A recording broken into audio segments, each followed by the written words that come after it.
What's up, surf fans? This is Ted Indo with another edition of the EpicTV Surf Report.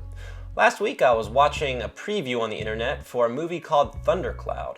It's about the historic June 8th, 2012 swell that hit Cloudbreak and ended up being one of the best big wave surfing sessions that's ever been captured. Now, usually with these films, you sort of know what you're gonna get. It's generally guys with necks that are gigantic talking about how gnarly their last wipeout was. That's fine, it's okay. But to be honest, I think we've all heard the phrase, "there was a lot of water moving out on the reef," far too many times now.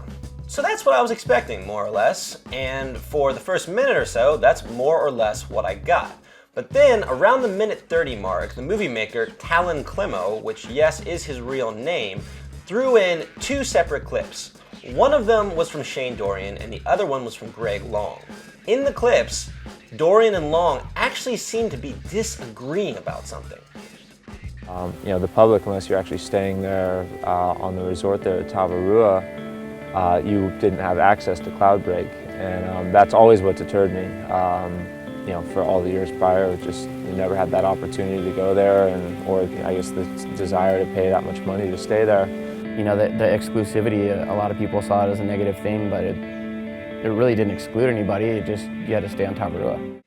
Now, anyone who watches a lot of surf films knows that well-known surfers have a well-known aversion to having opinions deeper than being stoked and/or super stoked on something. So to see two big wave luminaries actually have differing opinions was pretty impressive. So what topic could actually be so divisive that two well-known surfers say different things about it? Well, naturally, it was the deprivatization of the Tavarua Surf Resort. For those of you who are unaware or maybe have forgotten, Tavarua Island Resort used to have exclusive rights over Cloudbreak. What that meant was that only guests of the resort or employees could surf the wave whenever they wanted. Unpaying surfers or Fijians from other islands couldn't surf the wave unless it was on Saturdays when the guests would turn over at the resort. Opinions were historically very divided over the decree that allowed Tavarua to use the Cloudbreak like this. Some people thought it was protecting one of the last great uncrowded surf breaks. Other people thought it was a form of neo-colonial apartheid that not only kept unmoneyed and unsponsored surfers off the wave, but it deprived local Fijians of one of their crown jewels of surfing. A 2006 coup brought a change to the government, and it was that new government that then decreed in 2010 that Tavarua Island Resort could no longer have exclusive rights over Cloudbreak. A lot of the old guard at the time bemoaned the loss of one of surfing's great nirvanas, but personally, I thought it was a pretty sound civil rights move. Obviously, the wave exists in Fiji. Therefore, local Fijians should be allowed to ride it whenever they want.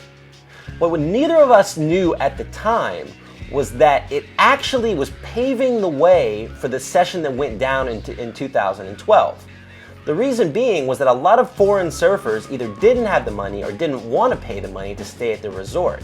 So by opening up the wave, all of a sudden guys like Long didn't have to pay, and all these guys could fly in and surf in this session without having to have tons of money to do it.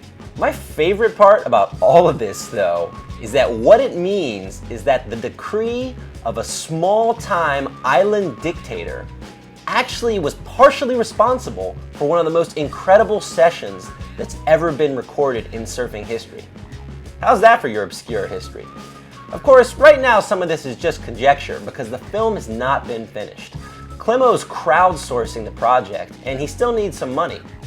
Personally, I want to see him get this made because I think the history of Tavarua shows us not only where we've been as a culture, but where we're going. So if you have some time and some extra money, pop over to the Thundercloud website at possible.com and donate a little bit if you can.